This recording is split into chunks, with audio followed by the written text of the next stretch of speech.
If you saw me today, you'd probably say, she looks good. Great even. Pinstriped overalls, white linen shirt that I bought from a shop on an island. If you saw me today, you'd see my bare face and you might see these bags under my eyes, but you probably wouldn't think much of it. They could mean I've been up working on this poetry or up writing prose, up editing videos, but if you saw me today and asked what's going on, I would start to tell you. And when I started to tell you, I wouldn't be able to stop and you'd have to sit with me around the clock because I have not been okay, for 10 years at least, packing my schedule so I feel complete.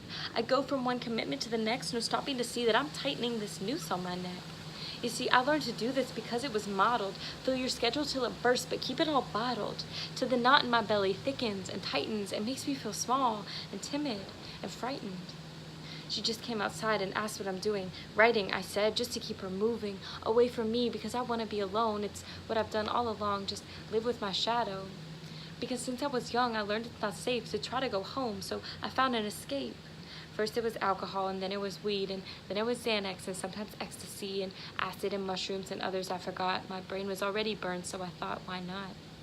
Until a bird came by and saw something in me, and told me that this didn't have to be my ending, said I could rewrite my story, slay my dragons daily. I felt like someone heard me. He wasn't going to betray me. He saw me, not for who I was, but for who I could be. Saw that there is strength, and that death is victory. Death of the one who I had to become, who learned that it wasn't safe to feel, so she'd rather go numb. But numb is no way to live a life, you see. I had to finally feel, to set my pain free. And I'm learning to do this still to this day. Feel so I can heal and finally be okay. Okay with my family. Okay with my past, okay with all of the shadows that have been cast down from generations, inherited neglect, inherited abuse, the courage it takes to untie the noose that these stories have tied tight around my neck. They have to be witnessed. I will not forget, I cannot ignore, I cannot move on until I bring voice to the things that happened when I was young. For years I kept silent and disobeyed instead of spoke up, and now I live with a lump inside my throat that just started to show up a few years ago when I noticed it was sore, inflamed, and enlarged, and Jen said it was a blockage in my core. But my voice cannot stay tight and restricted forever, for the child in me is hurting, and I will not forget her. Sometimes she limits what I'm able to do, but I know that's because I have to heal my way through all this blockage and pain that she had to endure, all those years spent in hiding, fear of it happening more. And so just this week, I quit a job I hadn't even started. I moved in and out of an apartment within 24 hours, called a woman for therapy, and that is real power, to know when you need help, to ask for it too. For years I was crying out, but only to me and not to you, not to the ones who needed to hear it. I guess I was just afraid that my parents couldn't bear it. But I made 5 hard phone calls in only 2 days, cried through them all and told them all the ways. I made it all look okay.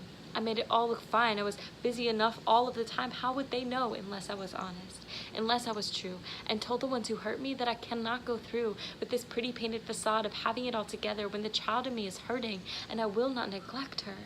I will not do to her what others have done. I am what I have, and this fight I have begun.